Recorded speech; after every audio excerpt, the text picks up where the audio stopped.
What's going out there? It's Thursday, April 7th.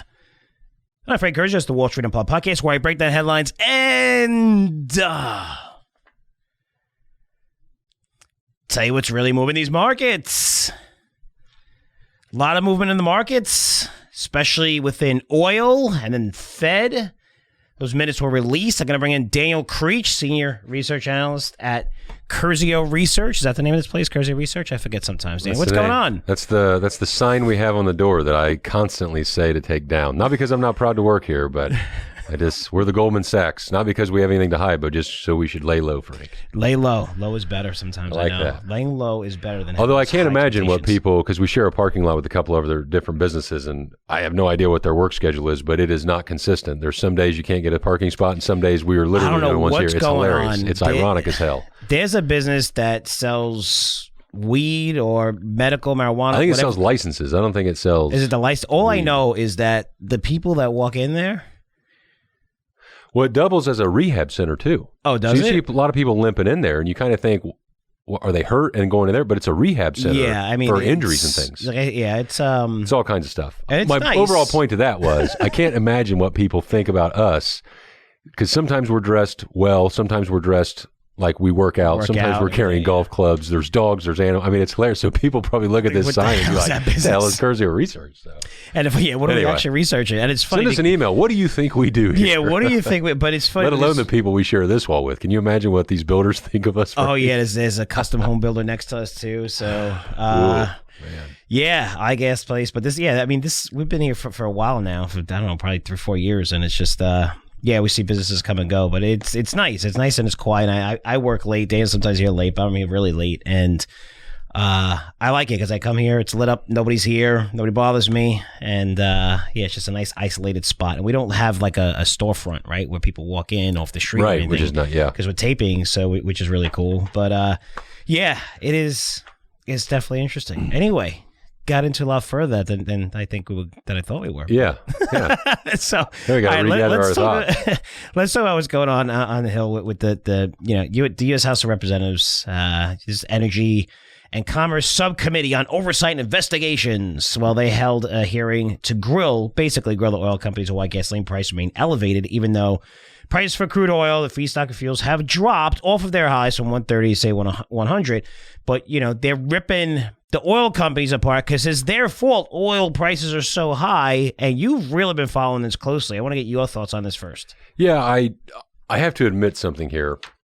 I absolutely love these hearings because there's a little bit of something in here for everybody. Now, I must set this up. The reason I love this is because I can handle this. And Frank, you know my heart. You know me better than most. It's not my desire to come across as cocky or arrogant.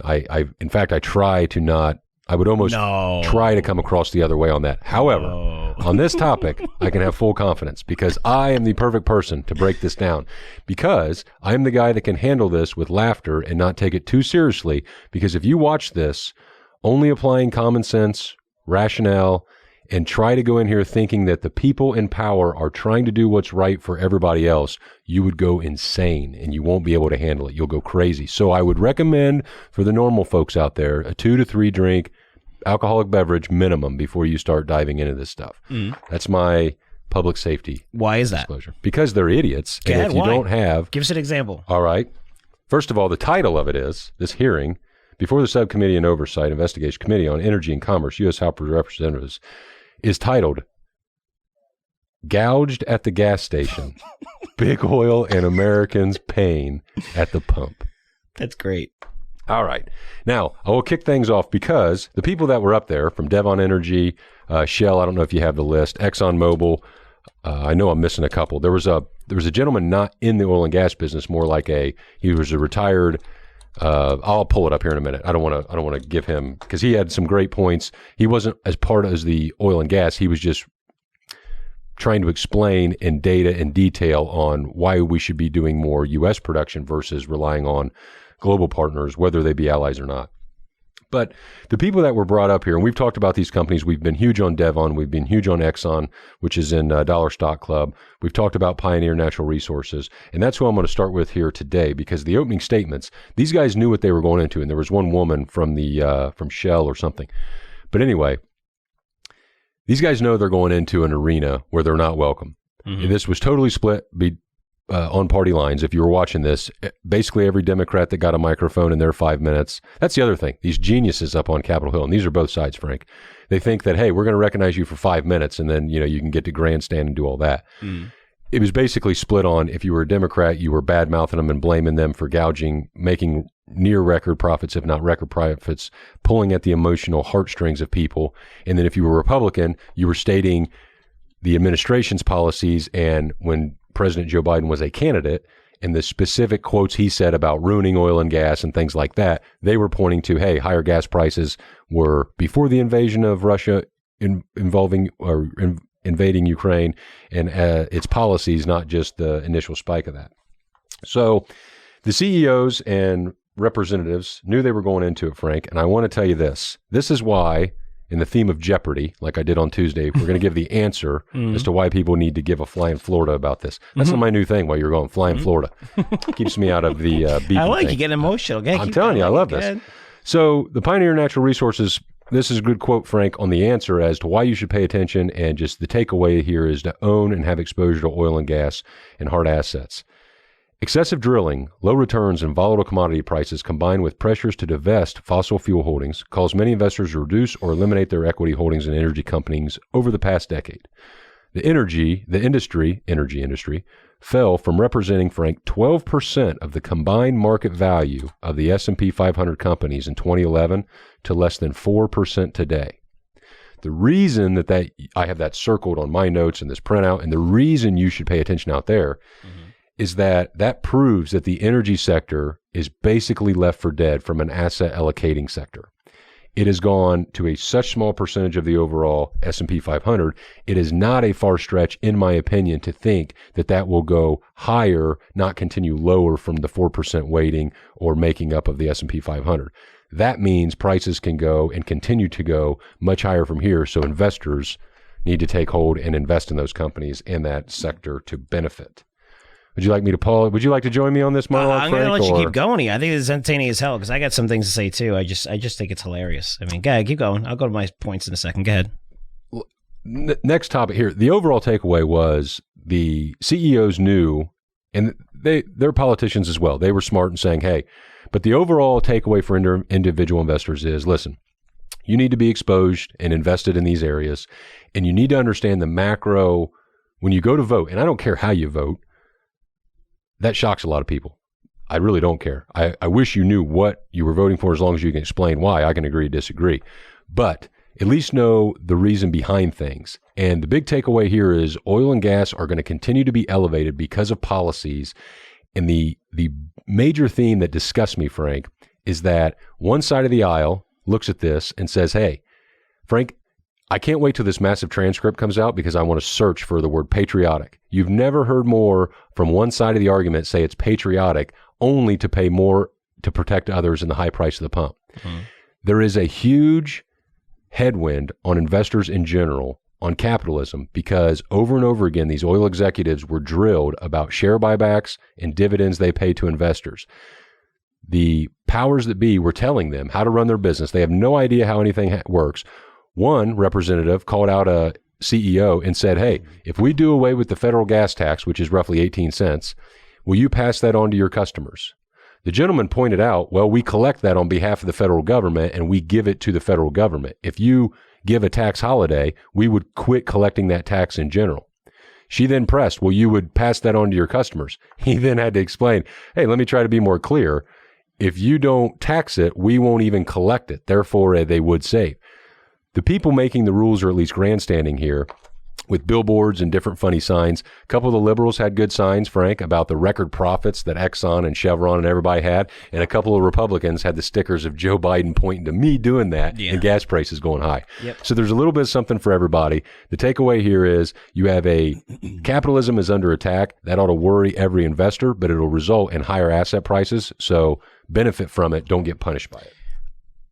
I mean, for me personally, I love this. I love this stuff. It is entertaining as hell. I mean, they should call this like the politicians pretend to care about a constituents hearing. That's what it should be, right? Because they don't give a shit about us. We all know that. We all really know that. I mean, they're just going on and, we won't even go, I'll go over that in a second, of the causes of higher oil prices, which is pretty obvious. But you're looking at the amount of money that we pay in taxes on this. It's like close to 30%. When it comes to all the taxes. And a lot of that is like a low carbon tax and for programs and a greenhouse gas program, which is like 15, 20 cents to get underground tank storage. Right, fine, I get that's only 2 cents. But the federal excise tax is 18 cents per gallon. Yet the low carbon gas programs, that fee is 22 cents per gallon. Okay, that's taxpayers are paying all that stuff, right? So, for these guys to be yelling at the oil companies like it's their fault, it is a joke to me. I mean, look, they're for pride, but they won't yell at Pfizer or anything. They won't yell at Pfizer that's pushing booster. By the way, for all the vaccines you've ever taken before COVID, how many booster shots did you need for those vaccines? Could someone answer that for me? Any doctors out there? Because now, and you see Pfizer commercial booster, but it's all about profits. You pulled a rug out from these oil companies, said you got to pay for carbon, you got to do all this. Then you said, okay, you can't drill. We're not going to let you drill as much. And the federal permit thing, it's funny because when you're looking at federal permits, it's the back and forth, right? So I don't care what political party you're on, right? I say that a lot. But when you're looking at the thousands, right? They're sitting on thousands of these federal permits, thousands of them. So when you're looking at 2,200 leases are in court right now, that's what Western Energy Alliance is defending, 2,200 of those leases. And they're defending the companies, I think there's, which is dozens, if not over 100 oil companies that own those leases on the federal land, which cannot be developed while these cases are ongoing, right? And the reason why they're ongoing is because when you're on federal land, it's different, guys. When you're on federal land, those permits are subject to environmental studies right off the bat. We all know how crazy that could become, right? You just have a guy with a grudge, hate this, hate whatever side, and I'm going to put up in court and make a big stink about it and protest. So it's a crazy process. Also, they're subject to lawsuits by just about anyone. Neighbors, municipalities, state, country government. So it's extremely difficult to drill on these. So while you have one party saying, well, we have 9,000 permits, what are you talking about? You can't drill. Okay, and again, depending on your politics, you may agree or disagree with what I just said, even though all those things are facts. And I get it because people are religious about politics. Ask yourself this. Because if you have any common sense, ask yourself this. Oil companies are sitting on thousands of these federal permits. Oil prices have surged over $100 a barrel, which is whatever, 4 or 5 year highs, where the company's profit margins are absolutely massive here. So why the fuck are they not drilling on these permits on federal land? Why? Why wouldn't they be drilling on these if they were open, right? As an oil company, unless you hate profits, unless you hate money, they're doing everything they can to drill on these, but that won't happen. But the politicians will blame whoever they want to blame. You don't want to blame, revoking the permit for the Keystone XL pipeline. Pretty big deal, right? Would have imported crude from Canada, which lowers our prices here. Or, just so happens, I'm a believer, if you're a president, whatever happens with Bush, September 11th, if you're in office, it's your fault. Don't blame, it was a party before me and a party before him is a party, because everybody plays a blame game. No one in politics wants to admit that, this is me, my fault, let me prove it, which I think will do wonders, to just go on TV and say, hey, something is my fault and this is what we need to do to make it better, right? Because that's normal. That's what we all go through. We all have ups or downs. That'll never happen. But when you're looking at Russia, which was the key to this, with energy prices surging, and we're leveraged to the world markets, guys, not just the U.S., we're leveraged to the world markets. This happened under Biden's watch. So you could yell all you want and have these hearings or whatever. Again, there's an easy solution. Let the oil companies drill like crazy. We have the technology. Open up these federal permits. They're in court. It's very difficult to drill on these, even from the context that I hear from. Make it as easy as possible. Become a major exporter. And we take a lot of those profits and we throw them towards alternative energy. It's a simple solution, but it'll never fucking happen. We all know that because the politicians are involved. And they're going to pretend that they're there to represent the constituents and say, oil prices are high. It's the oil companies' fault in point because all the idiots don't want to do the research and actually look what's going on. That's why I think this is hilarious. When I see these politicians, you really understand what they don't know. And they know everything about the law because they love that. That's it, right? They make the laws and most of them are lawyers. But when it comes to things like this and just, the economy, the stock market, when it comes to finance, and the fact that they're so uneducated when it comes to this, most of these politicians, it's funny. It's very entertaining to watch this. And that's, again, I'm bashing everyone on both sides, but that's how I feel. Yeah, it's the reality is that it affects everybody. This is why you pay attention to things like this. To your point on the drilling leases, President and CEO Rick Muncrief, or Kref, I'm not sure, of Devon Energy, explained that permits like a APD, or application for permit to drill, under normal circumstances, you basically try to get from ADP to drilling in 5 to 6 weeks. Fast forward, that's taking around 6 months now. So from 5 to 6 weeks to 6 months is a big deal. Mm-hmm.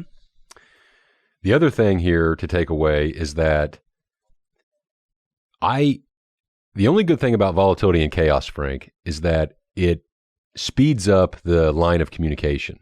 So as parties, in this case, the party in power coming up to an election, they're going to have to get much more blunt and quit beating around the bush because they're running out of time to get their message across.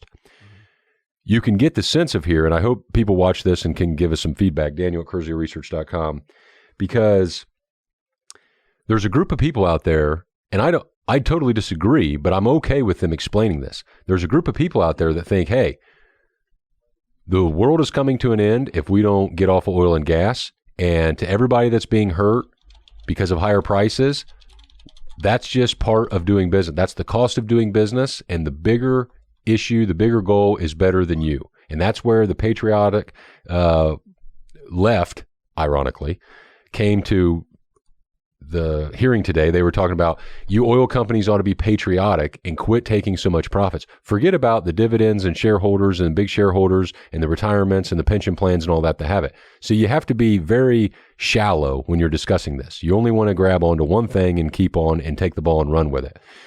We can have fun with this. Like I said, you got to take this with laughter, because if you don't learn to laugh about this, you will absolutely go insane and it'll drive you nuts. So I'm going to create a watch list of just these couple of companies on there. We're going to track their performance from here, Frank.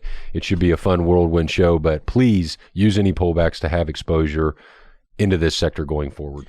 And one last thing here too, because they're trying to say which, you're looking at oil prices have come down. They have come down, right, off their highs, 130. They're a little bit below 100 now. So why aren't prices coming down at the pump? And they haven't really come down at the pump, at least by me. I can't speak for every single state, but I'm pretty sure, across the board, we haven't really seen them come down. So they're grilling, BP, Chevron, Shell, and these guys are like, look, no one person dictates the price. It's a market. Right. So the market is like, these are the people who own the retail stations, whether it's Circle K, if it's 7-Eleven, these are the people that dictate that. So those are the people, if you're really concerned about why that's not happening now, why they're not going lower, or why they're not pushing lower, those are the people you need to grill, because those are the people who really could set the prices every place. And that's what you see in all the gas stations, right? So Exxon, Shell kind of got out of that business a while ago. Though that's what you really have to focus on. So retailers, because I'm seeing it even here where we have lots of gas stations, and there's like a 20-cent difference, 25-cent difference in some of these areas, which is maybe 2-3 miles from my house compared to here. How's that possible? The same truck is coming to deliver, right? So it's not like, they should all be the same within your area, within, a couple miles, and they're not. That's a big difference between 20 and 25 cents, but that maybe, just you're grilling the wrong people here. I know it's great to grill these guys. I get it. I understand it. Politics are grandstanding. I get it, but it is kind of funny. It is kind of a waste of time because, when you look yourself in the mirror, the reason why oil prices are really high has to do with a lot of politicians and less with these oil companies right now. Yeah, absolutely. But hey, it's been through boom and bust. They lost a lot of money overall, aggregately, during periods they've listen. And I'm not just defending these oil companies blindly. I'm not saying that they haven't made mistakes, they haven't done stupid things. That's not the takeaway here. So don't go there with me. I'm simply saying there's a lot of wiggle room here, and I love the yes/no questions from both sides of the aisle. And like I said, these are good theater. It's just unfortunate that it has such a drastic impact on our lives. Right? Yeah, and you're looking at oil companies across the board. Pioneer being in this conversation is great. Just show you how big Pioneer's come, which is one of the largest, shale companies. Wow, they're amazing. You're looking at Devon Energy, which has been a favorite for us. You recommended Exxon on this site plenty of times. I mean, there's specialty plays as well, in smaller plays. And how funny is it if you're Enron? Sorry to interrupt. If you're Exxon, excuse me, not Enron. Enron. Yeah. Close. If you're Exxon, you get these new board members, the greenies, because BlackRock's throwing their weight around. You start putting out every comment you can make about environmental, social, and governments to please everybody. And what happens? You still get dragged in front of the House committee and you're still yelled at. There's nothing proving you can't win. So quit bending to the thumb of these people. You can't win. Just do what's right for the overall average American, please. That's my plea to these oil executives. Big oil and big tobacco got thrown around in yesterday's hearing. That was hilarious. It's just all about pitting those against one versus the other. So it's shareholders versus the little guy. Why isn't the takeaway here to everybody buy stocks? It should be. That's what I'm saying. Even with Why banks, shouldn't everybody participate in the capitalist system? People get pissed off at banks. They do great during inflationary environment. Buy the stock. Take the money out of, not all your money out of savings, but why not have, if you buy the stock, you're getting an interest rate and you're letting inflation, now you're playing the inflation trend instead of it working against you by just keeping your money at these banks, which are charging you fees at, leaving it cash. Another thing you brought up, and I think we're going to have to, because this is going longer than expected, I wanted to really get into the Fed balance sheet. I'll do that tomorrow, Frankly Speaking, for you guys, all you guys that are subscribers and paid subscribers. We have Frankly Speaking. That goes directly to emails, not on iTunes. But I'll break that down because that's, moving the markets right now at the Fed minutes. But you brought up the cigarette companies, and that's personal to me, right? My dad died of lung cancer. He tried to quit for so many years, he just couldn't quit, and that was, part of it. But guys, it's all about money. That's it. It's that simple. I mean, we know that cigarettes cause cancer. We know that, if you smoke, lots of bad things can happen to you. We know all the facts. We know all the figures. Why are we still selling cigarettes? Because they make a shitload of money off the taxes. That's why they won't remove it completely. They're able to fine these companies tremendously, right? And they just generate that revenue. So it's about, if it really was like, hey, you know what? We're going to put our foot down and... Yeah, they crush the industry as it is, but hey, no smoking because it kills you, it causes cancer, we know it, or whatever. Again, I hate the fact that the government dictates anything that you should do because I believe in free society. But the reason why they don't go totally to that side is the amount of money that they're making. And they're making a fortune off of cigarettes. And it's the same thing with oil. They're making a fortune off of this. They'll go up there and argue and yell, just like the example you gave with the guy arguing, hey, if we get rid of the tax and stuff like that. And it's just... to me, it's just funny, and the more you look into it, the more pissed off you get. And I think that's the point of all this shit. Because you can't be in the middle. Like, you can't...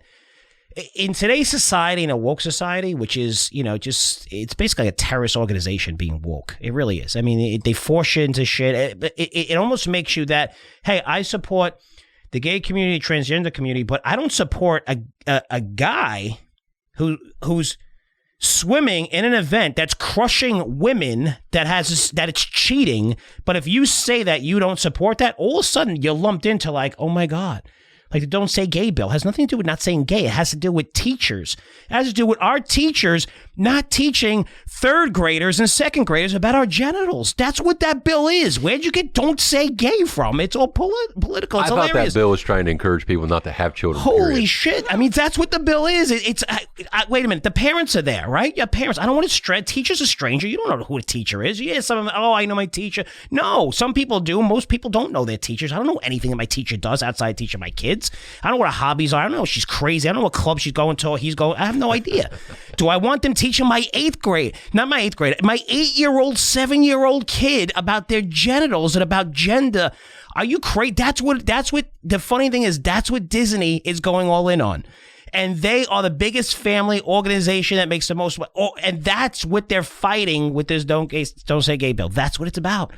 And for me as a parent, I'm looking at this going, holy shit, no way. Don't go near that young with those kids. And you want your teachers, you're forcing your teachers to do that. So for me, when I look at the politics, it's designed to make you so pissed off that you have to choose sides. And sometimes we all fall into that trap. But instead of choosing sides, right, Dan, what you and I always say is choose the way you're going to make money on it for you and your family. Pfizer's it. Listen, they gave Pfizer the green light. Booster shots for everyone. Let's go. But what was the percentage? What the hell was the percentage for the kids? I mean, the kids don't even need this. We know. Again, the percentage down tremendously in terms. And they're like, oh, make sure you give your kids, the vaccine and a booster. What are you talking about, right? So it's all about money. Even we've seen it with COVID. Now we're seeing so many things come to light. But when we really look at the politicians and what side they're going to take, how do you make money off it? Because it's really not that difficult, and a lot of people don't look at it that way. And it's easy to make money that way. Just like we said, the banks, just like we're saying with oil companies, oil prices are probably going to continue to go higher and higher, even though they're bitching about it. How do you make money off of this, off of what the Fed's doing, whether you agree, whatever side you're on? Because at the end of the day, if you push politics aside, which is so hard to do in today's environment because it's always in your fucking face every second with social media and everything that you do, you can make a lot of money in this market. And the most important thing is you and your family. right? That's the most important thing. That was the most important thing in my life, taking my daughter to the Kansas game last week. That was the most important thing in my life. Everything got put on hold. I'm like, this is an experience. I want her to go. It's going to be fantastic. That's how everyone should live their life. Not all the time. Don't be irresponsible. Don't leave.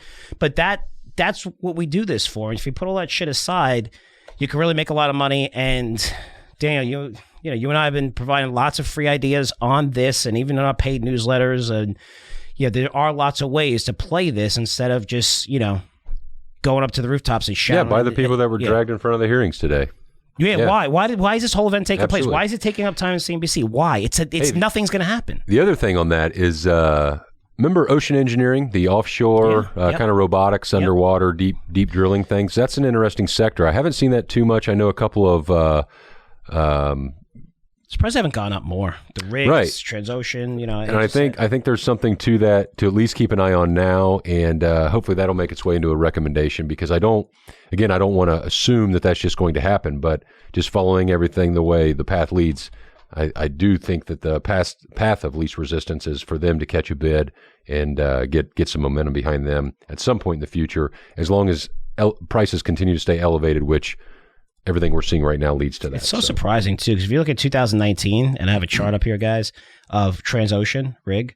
This is a company that followed for a very, very long time, one of the biggest deep water ocean drillers. And you look at their stock price. I mean, it was $13 in 2018, and it was right before COVID, it was $7. It's $4.30. How's that possible? Yeah. I mean, how's that probably possible? A ton more shares outstanding and all that stuff, too, to stay afloat. I mean, it's not apples to apples comparison. I just want to see what Exxon is. And look how much Exxon's like flat over that time. The stock's still down tremendously. And we're looking at a 5-year chart. Exxon's actually, up 1%. This stock's down 65%, where oil prices are the highest they've been in 4 or 5. I don't get it. I got to look at the balance sheet and debt, and it's probably horrible, and that's why. But if you're looking for oil, that's a good place to start searching, because that's one of the areas within oil that haven't really taken off. Some of them are off their lows, but not really taken off like a lot of these other names have. So just trying to generate ideas for people out there to do their own. And if you would, I hate doing this, Daniel at CurzioResearch.com, it would be an interesting poll. Do you blame oil companies for the high price of gas, or do you blame politics, or do you blame Putin? That's easy. Yeah. 3 choices. 1, 2, 3. Okay. FrankCurzioResearch.com, send it to both of us. I'm curious to hear, too. I want to hear your thoughts. I would like to know that. And again, if you blame oil companies, I'm not going to call you an idiot or stupid. I disagree, but please send it. Yeah. Who do you blame? Listen, they're for-profit organizations. They're going to make profits, and there's areas, and maybe there's a little bit they could do, but you can't just, oil prices are higher based on a lot of these policies that have come out, and then you have a war thrown on top of that, regardless. If it was Republican or Democrat, whatever was in office, that's taken place, which has a lot to do with this. Just to jump all over these guys and have a hearing and take up this stuff when nothing really is going to get done. It's just, hey, it is what it is. But I'm interested to see that poll, and we'll report back to you on that. So Daniel, listen, thanks so much for joining me on Thursday. I know Wednesday's your day, but that's awesome. I really, really appreciate it, buddy. And I know you come back pretty soon. Absolutely. See you guys next week. Cheers. All right, guys, that's it for me. Again, frankly speaking, I'm going to break down everything on the Fed minutes. Should be no surprise. Just a quick preview. That's going to be for our subscribers, is that the wishful thinking of the Fed being dovish is hilarious, because they have no choice at all to be hawkish at this stage. And we're seeing it from every single government. That's why you're seeing all the minutes that come out. Everything is going to be, hey, we have to reduce the balance sheet, which I'll break down. Was it $9 trillion? And now they're saying they're going to shrink it by $95 billion a month or something like that. So I'll break down the figures for you guys. Again, that's going to be for Frankly Speaking. That's not an iTunes. Just goes to our paid subscribers. No matter what newsletter you subscribe to, even our cheapest, which is $4 or $5 a month, I believe, for Dollar Stock Club, or for the largest ones, which are thousands of dollars, which you get, premium services and stuff like that. You get access to that podcast, Frankly Speaking. So for you, you'll see me tomorrow. And for everyone else, I will see you next week. Keep those questions coming. Frank at CurzioResearch.com. Have a great weekend. Take care.